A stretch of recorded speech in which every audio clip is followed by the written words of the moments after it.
पर विचार किया जाएगा। श्री कैलाश चंद्र वर्मा। माननीय अध्यक्ष जी, प्रश्न संख्या 404। माननीय मंत्री जी। खंड 1 जी नहीं विधानसभा क्षेत्र बरगू के अंतर्गत बड़ी का खेड़ा गांव की आबादी क्षेत्र से 132 केवी बगरू रिको लाइन गुजर रही है, जो कि झूलती हुई नहीं है। 33 केवी जीएसएस की हाई वोल्टेज लाइनें जो आबादी क्षेत्र से गुजरती है वो झूलती हुई नहीं है, जिसका विवरण पृष्ठ पर उपलब्ध है। खंड 2 विद्युत लाइनों को अन्यत्र स्थानांतरित करने हेतु विद्युत आपूर्ति हेतु नियम एवं शर्तें 2021 व जारी संसदों में वर्णित प्रावधानों के अनुसार आबादी क्षेत्र के ऊपर से गुजरने वाली 33 केवी क्षमता तक की विद्युत लाइनें जिसमें दुर्घटना की संभावना हो सकती है, उन्हें आवेदक द्वारा या किसी संस्थान द्वारा स्थानांतरण हेतु आवेदन करने पर व्यय की 50% राशि आवेदक द्वारा एवं शेष राशि 50% राशि निगम द्वारा वहन की जाकर शिफ्टिंग का प्रावधान है। वर्तमान में उक्त विधानसभा क्षेत्र में 33 केवी लाइन के 2 व 11 केवी लाइन की शिफ्टिंग के 2 प्रकरण स्वीकृति की प्रक्रिया में है।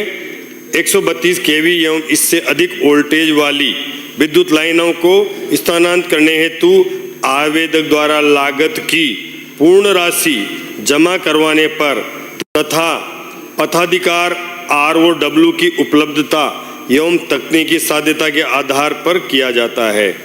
खंड 3 विद्युत लाइनों के तार ढीले होने की सूचना प्राप्त होने या संज्ञान में आने पर प्राथमिकता के आधार पर दुरुस्त किए जाने का प्रावधान है। वर्तमान में आबादी क्षेत्र में ढीले तारों को ठीक करने का कोई जरेकार नहीं है। माननीय सदस्य।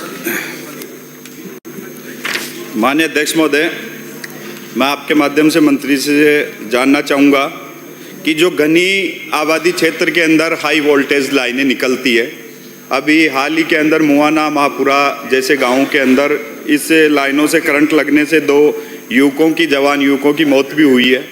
मेरा पहला पूरा क्वेश्चन रहेगा कि क्या सरकार आबादी क्षेत्रों से जो लाइनें गुजर रही है उन लाइनों को 100% निगम खर्चे पर भूमिगत किए जाने के नियम निर्धारित है? यदि हाँ तो इन नियमों के प्रति सदन मेज पर रखे, यदि नहीं तो भूमिगत किए जाने के क्या नियम निर्धारित है, कृपया मंत्री जी बताएं। माननीय मंत्री जी। निगम के स्तर पर जो लाइनें बिछाई जाती है और आप माननीय विधायक महोदय जो कह रहे हैं वो पूर्व में वो लाइनें आबादी क्षेत्र में नहीं थी, परंतु लगातार विस्तार होने के कारण उनके नीचे आबादी जो बस गई है, तो वहाँ पर जो प्रावधान है अगर वो 33 केवी या 11 केवी की लाइनें हैं और अंडरग्राउंड करना है तो अंडरग्राउंड का ये जो आबादी क्षेत्र में अंडरग्राउंड का जो प्रावधान है वो स्थानीय निकाय के द्वारा या सरकार के द्वारा स्वीकृत होने पर निगम द्वारा कार्यकारी एजेंसी के रूप में काम किया जाता है। और अगर वो 33 वो भी अगर हटाया जाना आवश्यक है तो 50% जो मैंने खंड 2 में बताया है कि निगम 50% राशि वहन करेगा, 50% आवेदक या स्थानीय निकाय वहन करती है। तो ऐसी जो लाइनें जो जनहित में हटाई जानी है उनका प्रावधान है। दूसरा प्रश्न।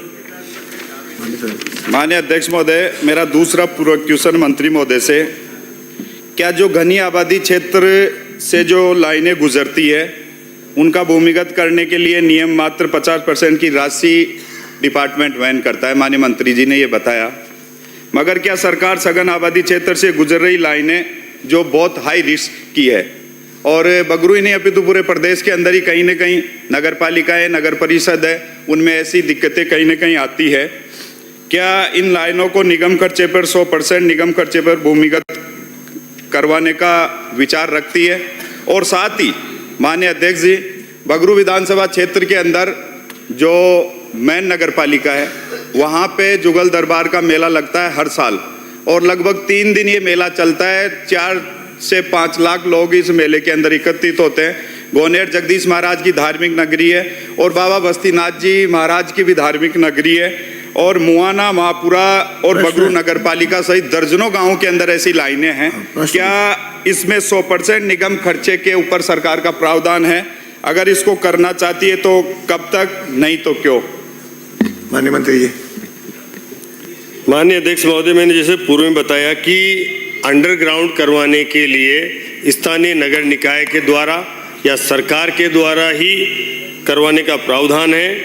निगम केवल ऐसी लाइनों को शिफ्ट करके और 50% के अपने वहन करके 50% निगम वहन करे, या फिर कोई स्थानीय विधायक को पैसा दे, या फिर सांसद दे, या नगर पालिका दे, तो निगम बदलने का प्रावधान है। जिस मेले की माननीय विधायक जी ने चर्चा करी है, अगर उस मेले के आयोजन में कहीं मुख्य रास्ते में कोई लाइनों की कोई ऊपर से गुजर रही है, रोड के ऊपर से, ऐसी लाइन कोई ऊपर करने की आवश्यकता है तो वो मेरे से बताएं, हम निगम स्तर पर उसको थोड़ी ऊंचा करके और वहां पर ऐसी कोई समस्या है तो उसको करवाने के लिए व्यवस्था करेंगे।